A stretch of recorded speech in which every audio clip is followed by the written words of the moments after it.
Congressman Mike Ezell, 4th District. Good morning, sir. How are you? Hello? Hello? Can you hear me? Yes, sir. Can you hear me, sir? Yes, sir. I can hear you. I know it was late night for you last night. What time did you guys finally call it quits? So I'll tell you what, we finally got them to surrender about 3:15 this morning. we were not giving up on this border protection. We're not going to give up on that. So, yeah, it was about 3:15. Spoken as a former sheriff, just you surrendered what time? They surrendered what time at 3:15 last night? Jeez. Yeah, I'll tell you what, when we put our minds and our hearts into this thing on protecting this southern border, and we are working on finishing our bill, and we got it done last night. But the opposition there just continually kept trying to add amendments to it, and of course we had to fight it. Like I say, they finally give up about 3:15. So what was the outcome as far as the what you hopefully won in this debate? Yeah, well, we passed the Border Secure Act that we've been working on since I've been in office. Which shores up the southern border.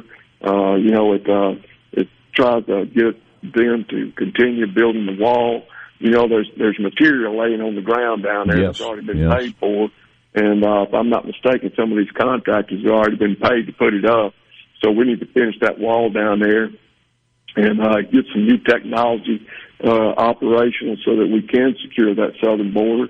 And if we don't get that done pretty quick, it's just every day we just see continual problems as we've seen over the last 2 years with fentanyl and everything else.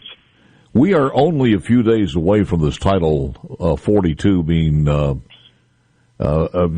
back in operation, whatever it happens to be, and they're talking about anywhere from 10 to 15,000 additional people every single day at the border. And I have never seen in all of my days, Congressman, anybody more inept and disqualified or unqualified for a job than Mr. Mayorkas. But I got to tell you, there was something, and I'm not sure if you were you're on Homeland Security. Did you have a chance to be in there when Tara Lee Rodas, Rodas, when she was testifying as a whistleblower?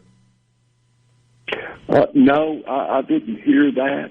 But let me play a little bit of this. I want to play just a little bit. I want you to hear a little bit of this because this is not only shocking. If any of us as a father or grandfather have had to keep our kids or grandkids, and just for a moment we couldn't find them and they wandered to another aisle or something, that feeling. And man, I listen, somebody who loses their child and they've been picked up by someone maybe in human trafficking for sex or labor. How in the world can you never sleep anymore? I mean, it's hell on earth. But a lot of people are going through this, and she testified yesterday. She was brought into the Biden administration to be helpful, and she found out what was going on, and she's a whistleblower. This is just a quick clip on this one, but listen to this. It is an honor to be here. I thank you for the invitation to share my testimony. Today, children will work overnight shifts at slaughterhouses, factories, restaurants to pay their debts to smugglers and traffickers. Today, children will be sold for sex. Today, children will call a hotline to report they are being abused, neglected, and trafficked. Yes. And we don't know if they're going to get the help they need. For nearly a decade, unaccompanied children have been suffering in the shadows. And I have to confess, I knew nothing about their suffering until 2021, when I volunteered to help the Biden administration with the crisis at the southern border. As part of Operation Artemis, I was deployed to the Pomona Fairplex Emergency Intake Site in California to help HHS, Office of Refugee Resettlement, reunite children with sponsors in the United States. I thought I was going to help place children in loving homes.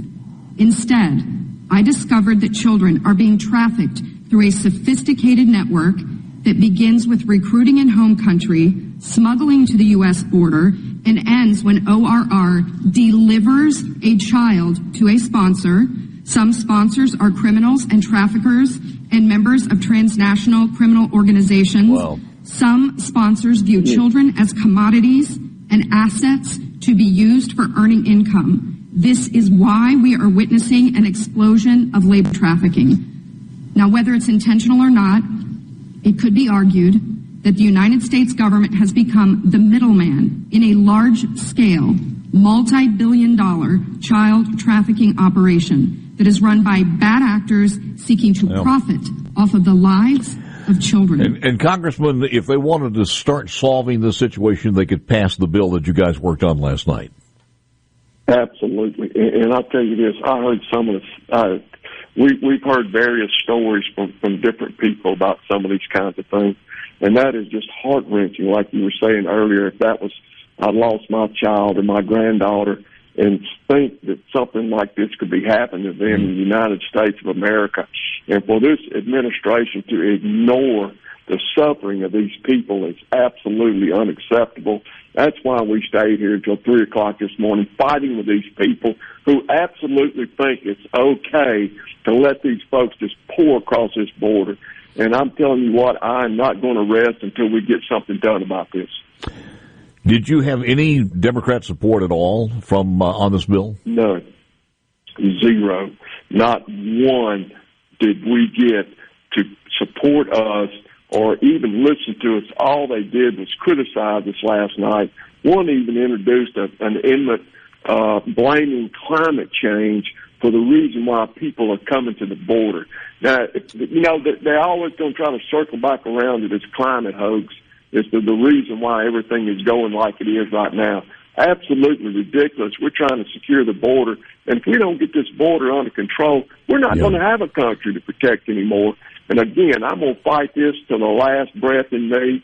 You know, it's time that we Americans stood up and fought these people and quit laying down and listening to their rhetoric.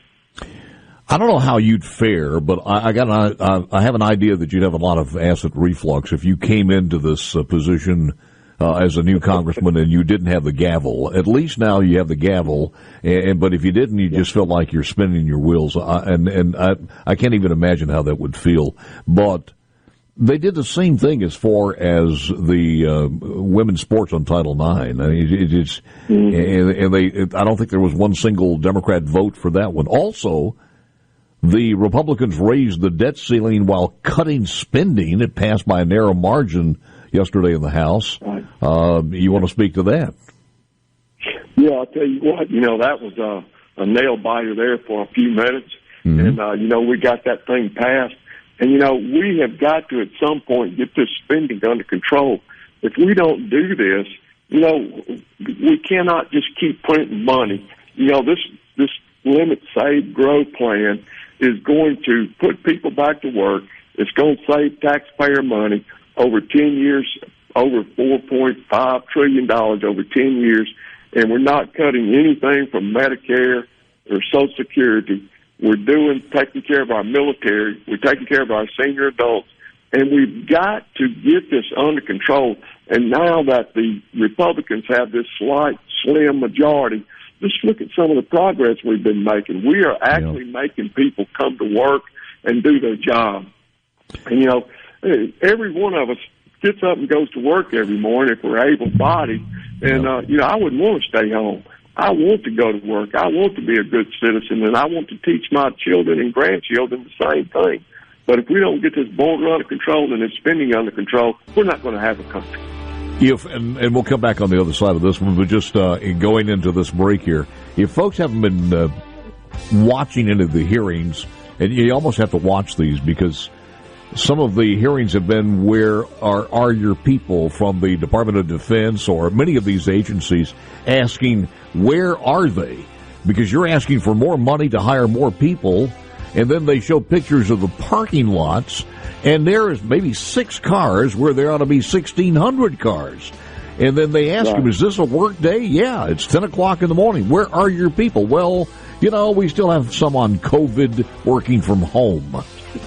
They have no earthly idea. It is, talking about giving you acid reflux, sometimes don't you feel like you're talking to some 10-year-olds or 6th graders?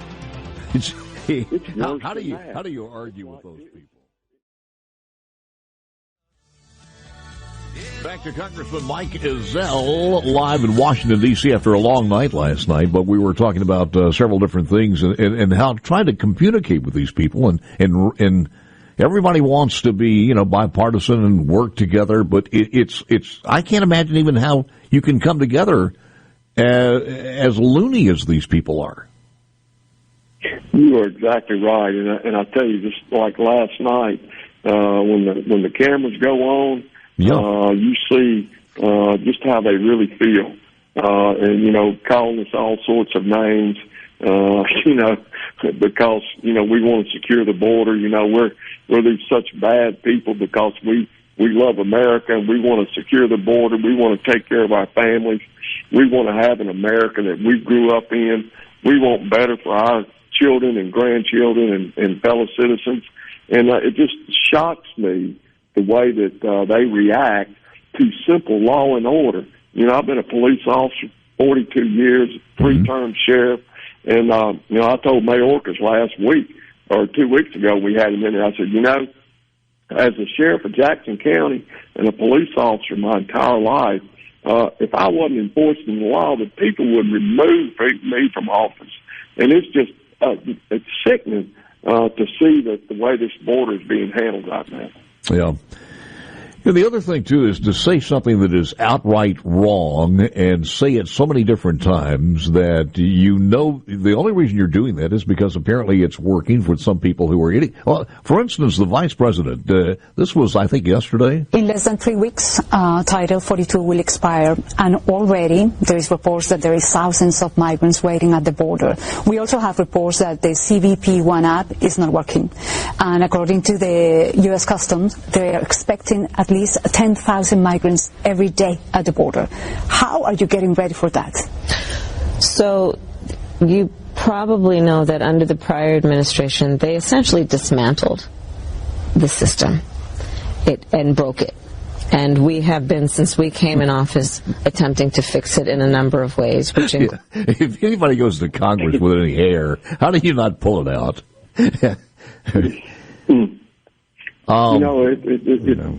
Go ahead.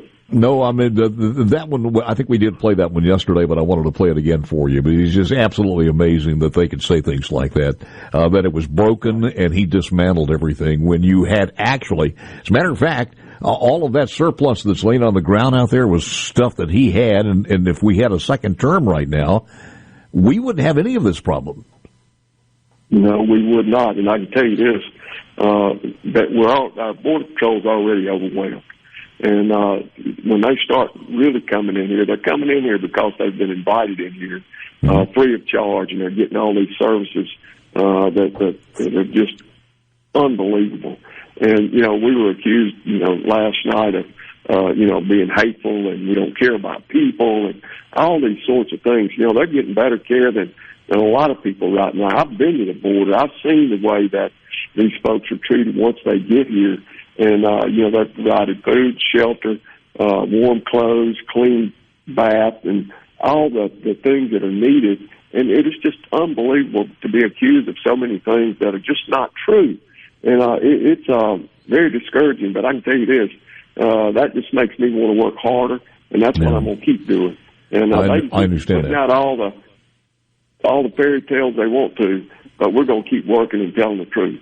Listen, I don't understand why if you're homeless and you really don't want to be homeless, a lot of people, that's just the way of life now. But if you're homeless in Asheville, North Carolina, which is a new hot spot now, or Oregon or San Francisco, city or state, why not just pack up, leave, go across the border, and then sneak into Mexico and come back across the border? You'd be a lot better off. I mean, number one thing you do, you're going to get a free phone, and you got an app on there as a concierge to take care of your travels. Are you crazy? You are exactly right.